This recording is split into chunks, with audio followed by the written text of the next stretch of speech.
જય શ્રી કૃષ્ણ, રાધે રાધે. શ્રી કૃષ્ણ ગોવિંદ હરે મુરારે, હે નાથ નારાયણ વાસુદેવાય. મિત્રો, આજે આપણે વૈશાખ માસમાં વૈશાખ માસ મહાત્મય કરીએ. શ્રી સશિપ્ત સ્કોંદ પુરાણ વૈષ્ણવખંડ વૈશાખ માસ મહાત્મયમાંનો 9મો ભાગ કરીએ. શંખ વ્યાધ સંવાદ વ્યાધના પૂર્વજન્મનું વૃત્તાંત. શ્રુતદેવજી કહે છે, હે રાજન, પંપાના તટ પર કોઈ શંખ નામે પ્રસિદ્ધ પરમ યશસ્વી બ્રાહ્મણ હતા. જેઓ બૃહસ્પતિ સિંહ રાશિમાં સ્થિત હતા ત્યારે ગોદાવરી નદીમાં સ્નાન કરવા માટે ગયા. રસ્તામાં પરમ પવિત્ર ભીમરથીને પાર કર્યા બાદ દુર્ગમ જળરહિત અને ભયંકર નિર્જન વનમાં ગરમીથી વ્યાકુળ થઈ ગયા હતા. વૈશાખનો મહિનો હતો અને બપોરનો સમય હતો. તેઓ એક વૃક્ષ નીચે બેઠા. એ જ સમયે કોઈ દુરાચારી વ્યાધ હાથમાં ધનુષ્ય ધારણ કરીને ત્યાં આવ્યો. બ્રાહ્મણના દર્શનથી તેની બુદ્ધિ પવિત્ર થઈ ગઈ અને તે આ પ્રમાણે બોલ્યો, હે મુને, હું મહાન પાપી છું. મારા પર તમે બહુ કૃપા કરી છે, કેમ કે સાધુ મહાત્મા સ્વભાવથી જ દયાળુ હોય છે. ક્યાં હું નીચ જાતિમાં ઉત્પન્ન થયેલો વ્યાધ અને ક્યાં મારી આવી પવિત્ર બુદ્ધિ. હું આમાં માત્ર તમારો જ અનુગ્રહ માનું છું. હે સાધુ બાબા, હું તમારો શિષ્ય છું, કૃપાપાત્ર છું. સાધુ દર્શન અને સમાગમ પછી મનુષ્ય કદી દુઃખને પ્રાપ્ત થતો નથી. તેથી તમે મને પોતાના પાપનાશક વચનો દ્વારા એવો ઉપદેશ આપો જેથી સંસાર બંધનથી છૂટવાની ઈચ્છા રાખનારા મનુષ્ય અનાયાસે જ ભવસાગરની પાર થઈ જાય. સાધુ પુરુષોનું ચિત્ત બધાના પ્રત્યે સમાન હોય છે. તેઓ બધા પ્રાણીઓ પ્રત્યે દયાળુ હોય છે. તેમની દ્રષ્ટિમાં ન કોઈ નીચ છે, ન ઉચ્ચ, ન પોતાનો છે, ન પરાયો. મનુષ્ય સશક્ત થઈને ગુરુજનોને ઉપાય પૂછે છે. તેઓ તેને સંસાર બંધનથી છોડાવનારા જ્ઞાનનો ઉપદેશ કરે છે. જેમ ગંગાજી મનુષ્યોને માટે પાપોનો નાશ કરનારી છે, તે જ પ્રમાણે અજ્ઞાનીઓનો ઉદ્ધાર કરવો સાધુ પુરુષોનો સ્વભાવ જ માનવામાં આવે છે. વ્યાધના વચન સાંભળીને શંખે કહ્યું, વ્યાધ, જો તમે કલ્યાણ ચાહો છો તો વૈશાખ માસમાં ભગવાન વિષ્ણુને પ્રસન્ન અને સંસાર સાગરથી પાર કરનારા જે દિવ્ય ધર્મો છે તેમનું પાલન કરો. મુનિ શ્રેષ્ઠ શંખ તૃષ્ણા પીડિત હતા. બપોરના સમયે તેમણે સુંદર સરોવરમાં સ્નાન કર્યું અને યુગલ વસ્ત્ર 2 વસ્ત્ર ધારણ કરીને મધ્યકાળની ઉપાસના પણ કરી. પછી દેવપૂજા કર્યા પછી વ્યાધનું લાવેલું શ્રમ હારી અને સ્વાદિષ્ટ કોઠાનું ફળ ખાધું. જ્યારે તેઓ ખાઈ પીને સુખપૂર્વક બેઠા ત્યારે વ્યાધે હાથ જોડીને કહ્યું, હે મુને, કયા કર્મના લીધે મારો તમોગુણી વ્યાધ કુળમાં જન્મ થયો અને કયા કારણે આવી સદ્બુદ્ધિ તથા મહાત્માનો સંગ થયો? હે પ્રભુ, જો તમને યોગ્ય લાગે તો મેં જે પૂછ્યું છે તે તથા બીજી જાણવા યોગ્ય વાતો પણ મને કહો. શંખ બોલ્યા, પૂર્વજન્મમાં તમે વેદોના પારગત વિદ્વાન બ્રાહ્મણ હતા. શાંકલ્ય નગરમાં તમારો જન્મ થયો હતો. તમારું ગોત્ર શ્રી વત્સ અને નામ સ્તંભ હતું. તે સમયે તમને બહુ તેજસ્વી માનવામાં આવતા હતા, પરંતુ આગળ જતાં કોઈ વેશ્યામાં તમે આસક્ત થઈ ગયા. તેના સંગદોષથી તમે નિત્ય કર્મ છોડી દીધા અને શુદ્રની જેમ ઘેર આવીને રહેવા લાગ્યા.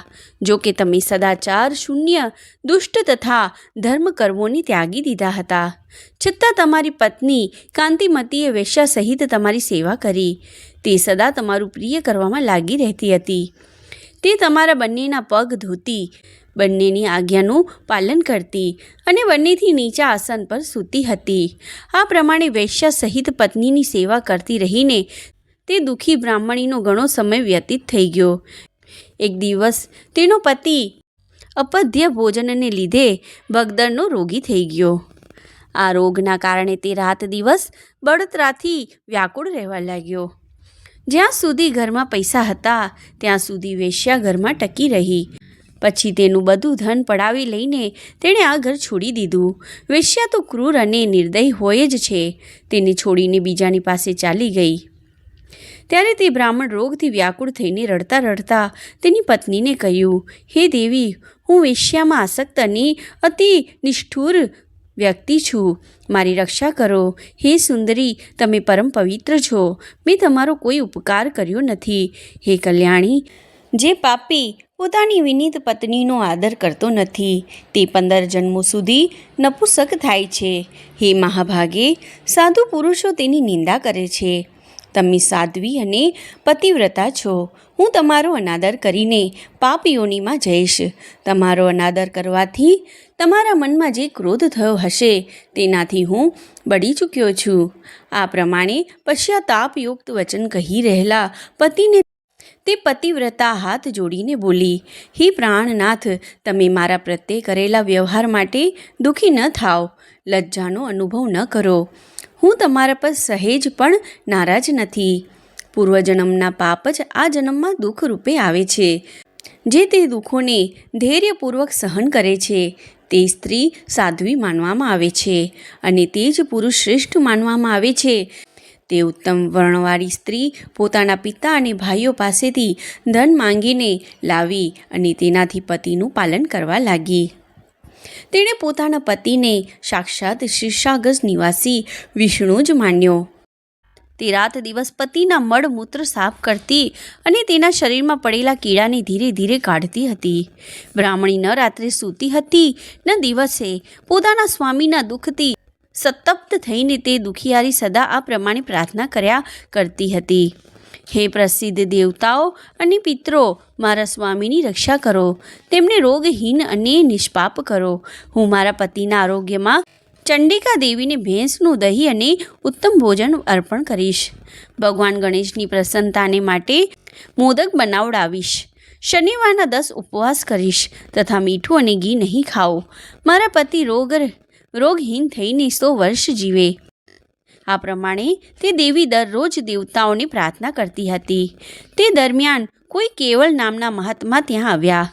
વૈશાખ માસમાં ગરમીથી ત્રાસીને સાયંકાળના સમયે તે બ્રાહ્મણના ઘરમાં તેમણે પ્રવેશ કર્યો. બ્રાહ્મણીએ મહાત્માના ચરણ ધોઈને જળને માથા પર ચડાવ્યું અને ગરમીથી વ્યાકુળ મહાત્માને શરબત આપ્યું. પ્રાતઃકાળે સૂર્યોદય થતાં મુનિ જેવા આવ્યા હતા તેવા ચાલ્યા ગયા. ત્યાર પછી થોડા જ સમયમાં તે બ્રાહ્મણને સન્નિપાત થઈ ગયો.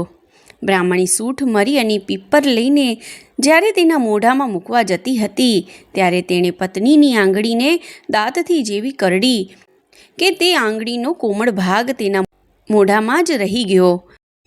આંગળી તોડીને તે બ્રાહ્મણ પેલી વેશ્યાનું જ ચિંતન કરતા મૃત્યુ પામ્યો.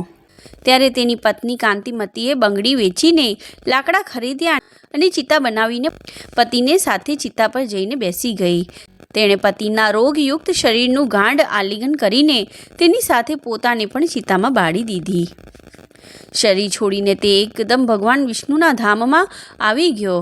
તેણે વૈશાખ માસમાં દેવલ મુનિને જે શરબત આપ્યું હતું અને તેમના ચરણોદકને માથા પર ચડાવ્યું હતું તેનાથી તેને યોગીઓના જેવી પરમપદની પ્રાપ્તિ થઈ. તમે અંતકાળે વેશ્યાનું ચિંતન કરીને શરીરનો ત્યાગ કર્યો હતો, તેથી આ તુચ્છ વ્યાધના શરીરમાં આવ્યો છે અને હિંસામાં આસક્ત થઈને બધાને ઉદ્વેગમાં નાખ્યા કરો છો. તમે વૈશાખ માસમાં મુનિને શરબત આપવા માટે બ્રાહ્મણીને અનુમતિ આપી હતી. તે પુણ્યથી આજે વ્યાધ હોવા છતાં પણ તમને તમામ સુખોના એકમાત્ર સાધન એવા ધર્મ વિશેના પ્રશ્નો પૂછવા માટે ઉત્તમ બુદ્ધિ પ્રાપ્ત થઈ છે. તમે જે સર્વ પાપોને હરનારા મુનિના ચરણોદકને માથા પર ચડાવ્યું તેના ફળ રૂપે જ તમને મારો સંગ પ્રાપ્ત થયો છે. જય શ્રી કૃષ્ણ. રાધે રાધે. નારાયણ નારાયણ શ્રીમન નારાયણ નારાયણ નારાયણ નારાયણ નારાયણ શ્રીમન નારાયણ નારાયણ નારાયણ.